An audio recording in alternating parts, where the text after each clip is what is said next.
अस्सलाम वालेकुम everyone, welcome to database online session. Last session में मैंने आपको बताया था कि ओरेकल 19C को हम विंडोज़ पे कैसे इंस्टॉल कर सकते हैं अलोंग विद एसक्यूएल डेवलपर। आज के सेशन में I will give you a brief introduction to Oracle, जिसमें हम डिस्कस करेंगे कि ओरेकल का डेटा मॉडल कौन सा है, इसके अलावा ओरेकल में कौन कौन से एडमिनिस्ट्रेटिव यूजर्स हैं, ओरेकल डेटाबेस के साथ हम किस तरह से इंटरेक्ट कर सकते हैं, ओरेकल में हम न्यू स्कीमा कैसे क्रिएट कर सकते हैं, न्यू यूजर्स कैसे क्रिएट कर सकते हैं और एग्जिस्टिंग यूजर्स का पासवर्ड कैसे चेंज कर सकते हैं। उसके बाद हम देखेंगे कि हम डिफरेंट एसक्यूएल ऑपरेशंस किसी स्कीमा पे कैसे परफॉर्म कर सकते हैं। सबसे पहले हम रिलेशनल मॉडल को डिस्कस करते हैं। रिलेशनल डाटा मॉडल ऐसा डाटा मॉडल है जिसमें हम रिलेशंस का यूज करते हैं। रिलेशन क्या है? Is a set of tuples. और टपल्स क्या है? A tuple is an unordered set of attributes values. So basically relation जो है इसको हम एक टेबल कह सकते हैं जिसमें हमारे पास जो टपल्स हैं वो रोज हैं और एट्रीब्यूट्स जो हैं वो हमारे पास कॉलम्स हैं। तो जो आपके पास कलेक्शन ऑफ टपल्स होगा या कलेक्शन ऑफ रोज होगा जिसमें आपने डिफरेंट कॉलम की वैल्यूज डिफाइन की होंगी या एट्रीब्यूट की वैल्यूज डिफाइन की होंगी, उसको आप रिलेशन बोलते हैं या फिर टेबल बोलते हैं। जैसे a table is a two-dimensional representation of a relation in the form of rows and columns. Each row in a table has same set of columns. A relational database is a database that stores data in a relation. So basically relational model में data को हम in the form of table store करते हैं जिसमें हमारे पास columns attributes को define कर रहे होते हैं और जो rows होती हैं वो tuples होते हैं which are actually the set of values of attribute. RDBMS क्या है? RDBMS ऐसा डेटाबेस मैनेजमेंट सिस्टम जो कि रिलेशनल मॉडल पे बेस कर रहा होता है, मीन्स के जो data in the form of table store कर रहा होता है। और दूसरा RDBMS में we have structured query language to store and retrieve data. Oracle database is an RDBMS, ठीक है। ओरेकल डेटाबेस का जो डेटा मॉडल है वो रिलेशनल मॉडल है, so that's why it is called RDBMS. An RDBMS that implements object-oriented features such as user-defined types, inheritance, and polymorphism is called an Object Relational Database Management System. Oracle Database has extended the relational model to an Object Relational Model. Okay, so Oracle का जो base data model है वो relational model है, लेकिन Oracle जो है वो Object-oriented model के भी कुछ features को support करता है, जैसे यूजर डिफाइंड टाइप्स है, इनहेरिटेंस एंड पॉलीमॉर्फिज्म है। इसके लिए PL/SQL लैंग्वेज यूज होती है जो कि हम आगे नेक्स्ट लैब में देखेंगे। सो बेसिकली ओरेकल को हम कह सकते हैं object relational database management system, क्योंकि ये ऑब्जेक्ट ओरिएंटेड के भी फीचर्स को सपोर्ट करता है और ये रिलेशनल DBMS। तो it has actually extended the relational model to an object relational model. उसके बाद हमारे पास जो दो मेन एडमिनिस्ट्रेटिव यूजर्स हैं ओरेकल में, सिस एंड सिस्टम यूजर्स। जब हम ओरेकल को इंस्टॉल कर रहे होते हैं तो ये वाले दोनों यूजर्स जो हैं वो ऑटोमेटिकली क्रिएट हो जाते हैं और बाय डिफॉल्ट इनके पास DBA रोल होता है, मींस डेटाबेस एडमिनिस्ट्रेशन का रोल होता है। जो सिस यूजर है हमारे पास, it can perform all administrative functions, ठीक है। इसके पास सारे जो अंडरलाइंग बेस टेबल्स हैं, जो व्यूज हैं, डेटा डिक्शनरी है, वो सारी की सारी इंफॉर्मेशन हमारे पास सिस स्कीमा में होती है। और क्योंकि ये सारी इंफॉर्मेशन सेंसिटिव इंफॉर्मेशन है तो सिस का जो स्कीमा है वो सिर्फ डेटाबेस ही मैनिपुलेट कर सकता है। कोई और user should never modify this sys schema, ठीक है। जो सिस यूजर का स्कीमा है उसको किसी और यूजर या डेटाबेस एडमिनिस्ट्रेटर को मैनिपुलेट या चेंज नहीं करना चाहिए, क्योंकि इस स्कीमा में सारी हमारे पास एडमिनिस्ट्रेटिव इंफॉर्मेशन है जो कि सेंसिटिव इंफॉर्मेशन है। You must not create any tables in the cis schema. इसी तरह अगर आप सिस यूजर से लॉग इन है तो आपके पास सिस स्कीमा होगा और उसमें आपको कोई भी टेबल क्रिएट नहीं करना चाहिए। सिस जो है वो basically high level administrative task perform करने के लिए यूज होता है, such as backup and recovery of database. जो सिस्टम यूजर है वो भी सारे एडमिनिस्ट्रेटिव फंक्शंस परफॉर्म कर सकता है। उसके पास भी सारी बेस टेबल्स की, व्यूज की, constraints, data dictionary, all information होती है सिस्टम स्कीमा में भी। लेकिन ये backup and recovery and database update, ये दो ऐसे टास्क हैं जो कि सिस्टम यूजर परफॉर्म नहीं कर सकता। इसके अलावा ये सारे एडमिनिस्ट्रेटिव फंक्शंस परफॉर्म कर सकता है। अगेन सिस्टम के स्कीमा में भी आपको कोई न्यू टेबल ऐड नहीं करना चाहिए। बेसिकली ओरेकल में आपका जो स्कीमा होता है वो यूजर से बिलोंग कर रहा होता है, ठीक है। इट मीन्स के जब भी आप कोई न्यू यूज़र क्रिएट करते हैं ओरेकल में तो उसके साथ एक एम्प्टी स्कीमा भी क्रिएट हो जाता है और उस स्कीमा का वही नेम होता है जो कि आपके यूज़र का नेम होता है। तो इसी तरह जब आप उस यूज़र से कनेक्ट होंगे तो आप देखेंगे कि आपके पास वही स्कीमा ओपन होगा और उसी यूज़र नेम से होगा जिससे आप कनेक्ट हुए। तो इसी तरह जब आप सिस्टम से कनेक्ट होंगे तो आपके पास सिस्टम का स्कीमा होगा अवेलेबल, और इसी तरह आप सिस यूज़र से कनेक्ट होंगे तो आपके पास सिस का स्कीमा जो है वो अवेलेबल होगा। ये अभी हम थोड़ी देर में एसक्यूएल डेवलपर पे देखते हैं। ओके, सो ओरेकल डेटाबेस के साथ हम इंटरेक्ट कैसे कर सकते हैं? एक है हमारे पास एसक्यूएल प्लस। एसक्यूएल प्लस जो है वो एक हमारे पास कमांड लाइन इंटरफेस है टू इंटरेक्ट विद ओरेकल। ये जब हम ओरेकल को इंस्टॉल करते हैं तो ये उसके साथ ही इंस्टॉल हो जाता है। इसके अलावा हमारे पास एक एसक्यूएल डेवलपर है। ये एक इंटीग्रेटेड डेवलपमेंट एनवायरनमेंट है, आईडीई है, और इसको हमने सेपरेटली इंस्टॉल किया हुआ है। ये जाहिर है ज़्यादा यूज़र फ्रेंडली है। ओके, नेक्स्ट जो है वो हमारे पास ओरेकल में एक सैम्पल डेटाबेस है जिस पे हम डिफरेंट एसक्यूएल ऑपरेशंस परफॉर्म कर सकते हैं। वो डेटाबेस है एचआर।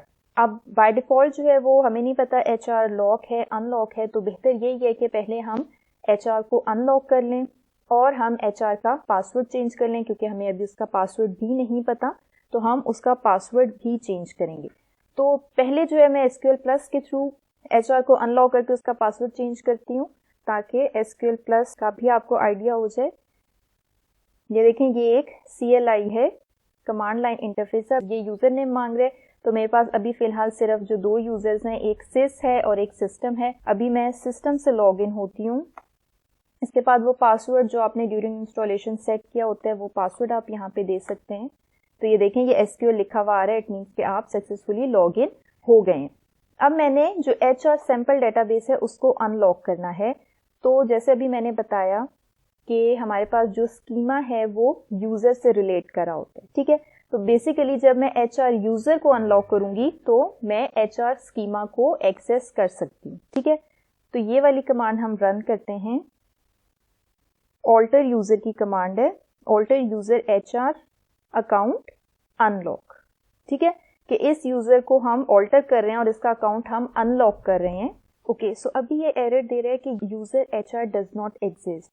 ये एरर इसलिए आ रहा है क्योंकि अभी जो है हम कंटेनर रूट डेटाबेस से लॉगिन है। एक्चुअली 19C में हमारे पास मल्टी टेनेंट आर्किटेक्चर है, और इस आर्किटेक्चर में क्या है कि जब भी आप कनेक्ट होते हैं तो बाय डिफ़ॉल्ट आप CDB रूट डेटाबेस से कनेक्ट होते हैं, जो कि आपका मेन कंटेनर डेटाबेस है। मल्टी टेनेंट आर्किटेक्चर में आपके पास एक मेन कंटेनर डेटाबेस होता है और उसके अंदर आप डिफरेंट प्लगेबल डेटाबेस क्रिएट करते हैं, ठीक है। तो बाय डिफ़ॉल्ट एक प्लगेबल डेटाबेस भी क्रिएट हुआ होता है ORCL PDB के नाम से। जो सैम्पल डेटाबेस हैं वो हमारे प्लगेबल डेटाबेस में प्रेजेंट होते हैं। तो हमें क्या है, हमने सेशन ऑल्टर करना है। अभी हम इस वाले यूजर से कनेक्ट हैं, हमने जो है वो प्लगेबल डेटाबेस से कनेक्ट होना है, क्योंकि एचआर जो है वो प्लगेबल डेटाबेस के अंदर पड़ा है। इसलिए जब हमने जो मेन रूट हमारा मेन कंटेनर डेटाबेस है उससे जब हमने कोशिश की एचआर को अनलॉक की तो it could not identify the HR database. So हमने क्या करना है, सबसे पहले हमने सेशन को ऑल्टर करना है और जो हमारा अभी कंटेनर डेटाबेस को हमने ORCL PDB करना है, जो कि नेम है हमारे प्लगेबल डेटाबेस का, ठीक है। तो हम सबसे पहले जो है वो ये वाली कमांड रन करते हैं, ठीक है। तो अब हमारे पास आ गया सेशन ऑल्टर्ड। इट मीन्स कि अब जो है हमने सेशन ऑल्टर कर लिया और अब हम ORCL PDB से कनेक्ट हैं।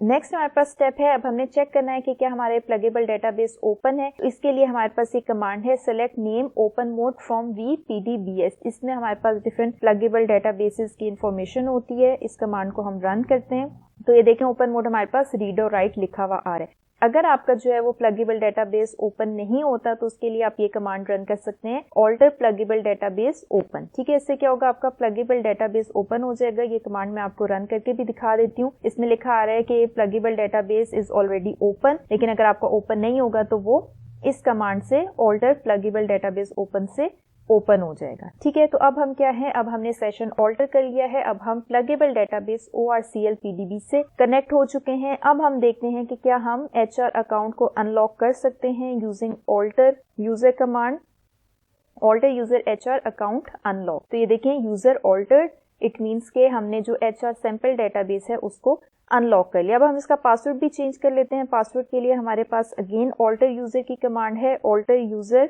HR identified by. अब यहाँ पे हमने इसका पासवर्ड देना है, तो पासवर्ड मैं सिंपल HR रख रही हूँ।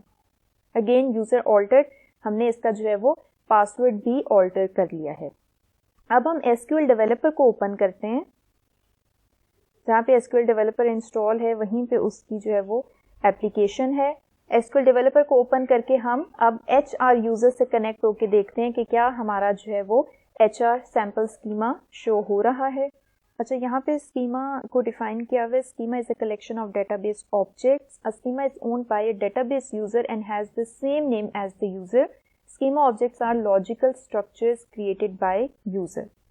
अच्छा, ओरेकल में जो है वो थोड़ा सा डेटाबेस की टर्म डिफरेंटली यूज होती है। डेटाबेस की टर्म यूज होती है फिजिकल स्टोरेज के लिए, ठीक है। और जो हम डिफरेंट स्कीमास क्रिएट करते हैं वो हमारे पास लॉजिकल स्ट्रक्चर्स होते हैं created by user. Her schema जो है वो कोई ना कोई डेटाबेस यूजर ओन करता है और उस स्कीमा का वही नेम होता है जो कि उस डेटाबेस यूजर का नेम होता है। जैसे अभी हमने HR यूजर को अनलॉक किया है, तो अभी आप देखेंगे कि जब हम HR यूजर से कनेक्ट होंगे तो उसके अगेंस्ट हम HR स्कीमा को एक्सेस कर सकते हैं, ठीक है। तो जब भी आपने न्यू स्कीमा क्रिएट करना हो, it means you have to create a new user. Okay, SQL developer हमारे पास यहाँ पे ओपन हो गया है। हम यहाँ पे न्यू कनेक्शन क्रिएट करेंगे। इस कनेक्शन को हम कुछ भी नेम दे देते हैं, HR ही नेम दे देते हैं। अब यूजर नेम HR है, पासवर्ड भी हमने इसका चेंज करके HR कर दिया। SID हमारे पास ORCL है जो कि हमने इंस्टॉलेशन के वक्त डेटाबेस का नेम रखा था, वही आपकी SID होती है। अब इसको हम कनेक्ट करते हैं। ओके, तो अभी ये अगेन हमें एरर शो कर रहा है, invalid user name password, log on denied. तो अगेन अभी ये रूट कंटेनर से लॉग ऑन कर रहा है जिसमें हमारे पास HR डेटाबेस अवेलेबल नहीं है। हमें क्या करना है, हमने प्लगेबल डेटाबेस से कनेक्शन करना है। तो हम क्या करेंगे, हम सर्विस नेम वाली ऑप्शन चेक करेंगे और यहाँ पे हम जो हमारा प्लगेबल डेटाबेस का नेम है ORCL PDB, उसके नेम के साथ कनेक्शन ट्राई करेंगे, ठीक है। टेस्ट करें तो ये देखें अब जो स्टेटस है वो सक्सेस आ गया, इसको कनेक्ट कर लें। अब आप यहाँ पे देखिए वही सेम नेम HRDB के नेम से आपके पास यहाँ पे एक स्कीमा शो हो रहा है। इसको एक्सपेंड करें, यहाँ पे देखेंगे आपके पास सारे डिफरेंट डेटाबेस ऑब्जेक्ट्स हैं, टेबल्स हैं, व्यूज हैं, प्रोसीजर्स, फंक्शंस, ट्रिगर्स। टेबल को अगर आप एक्सपेंड करें तो ये आपके पास डिफरेंट टेबल्स हैं जो कि इस HR सैंपल डेटाबेस में प्रेजेंट हैं।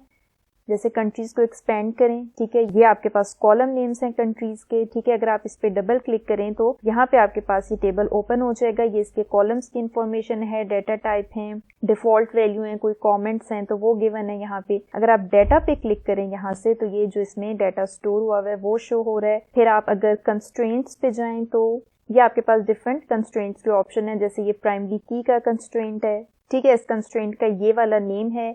फिर ये आपके पास चेक का कंस्ट्रेंट है कि जो कंट्री आईडी है वो नल नहीं होनी चाहिए। ये आपके पास एक फॉरेन की का कंस्ट्रेंट है जो कि किसको रेफर कर रहा है, रीजन्स टेबल की रीजन आईडी की जो प्राइमरी की है उसको रेफर कर रहे हैं, ठीक है। तो इस तरह से ये आपके पास सैंपल डेटाबेस है। अगर आपने कोई क्यूरी अप्लाई करनी है आप यहाँ पे क्यूरी लिख सकते हैं। जैसे अगर मैं कहती हूँ सेलेक्ट स्टेरिक फ्रॉम कंट्रीज, ये आपके पास क्यूरी को रन करने का बटन है। ये देखें ये नीचे आपके पास जो है वो क्यूरी का रिजल्ट शो हो जाएगा। तो ये हमारे पास है एक सैंपल डेटाबेस। ये देखें इसमें ऑलरेडी व्यूज भी क्रिएट हुए हैं। ये जैसे ये एक हमारे पास व्यू है एम्प्लॉय डिटेल व्यू, ये जो है ये इंफॉर्मेशन है। इस व्यू के अगर हम डाटा को देखें तो हमारे पास ये वाला डाटा जो है वो अवेलेबल है। इसका अगर हम SQL देखें तो इसके अगेंस्ट जो SQL कमांड लिखी होगी क्रिएट व्यू की वो वाली शो हो जाएगी, ठीक है। ये क्रिएट और रिप्लेस व्यू की एक पूरी SQL कमांड है। अच्छा, ये तो है आपके पास HR स्कीमा। एक यूजर क्रिएट करने की ट्राई करते हैं। Create user, just for example David identified by D, ठीक है।